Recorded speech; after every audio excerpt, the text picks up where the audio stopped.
હરેક વ્યક્તિને એમ થયું કે ઓક્સિજન જોહે, હરેક વ્યક્તિને કોરોના આવ્યા પછી સદભાવના એક કામ કરે છે ને ધન્યવાદને પાત્ર છે. પણ સદભાવની વાહે વાહે નાની નાની એવી સંસ્થાઓ છે, અમારી ગ્રીન આર્મી છે, અમદાવાદમાં છે એક સંસ્થા, આવું કરે છે. પણ જેને ગામ પ્રત્યેનો મોહ હોય ને આ કરવાનું. શહેરમાં પૈસા છે, શહેરમાં બધું છે, શહેરમાં મજૂર મળે, પણ જે ગામ પ્રત્યેનો મોહ છે ને આ ગામ પ્રત્યેનો મોહ છે.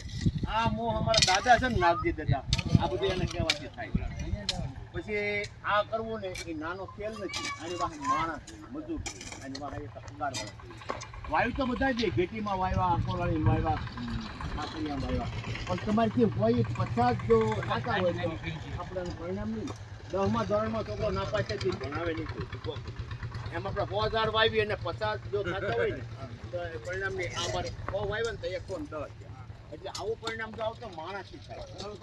હવે અમારે હેંગલિયામાં બાદશાહ એમ કીધું મારે આખો ખારો બધો હશે, પણ તમારે એક માણા રાખો ખાતા પછી લોકોને ભાવ છે. અમારે હિતેશ છે ને, હિતેશ કે દાદા એ કરવું છે.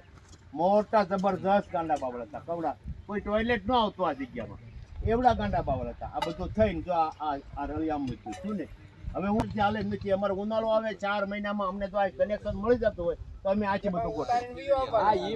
દાદા એક્ટિવિટીમાં લઈ લઈ વનમાં એક્ટિવિટીમાં આવે તો લ્યો મંજૂર થયો વયો ગયો. હા મારે સાંભળો, દાર મંજૂર થયો, કનેક્શન લેવો પડે એટલે તાલુકામાં કે ભાઈ તમારે એને કરવું પડે, ઓલું આપણે નીમ કરવું, એને આધારે પછી મેં આખું સમજણ ફેરવો નતું ને એ બધું સામે નિયમ કરાવ્યું.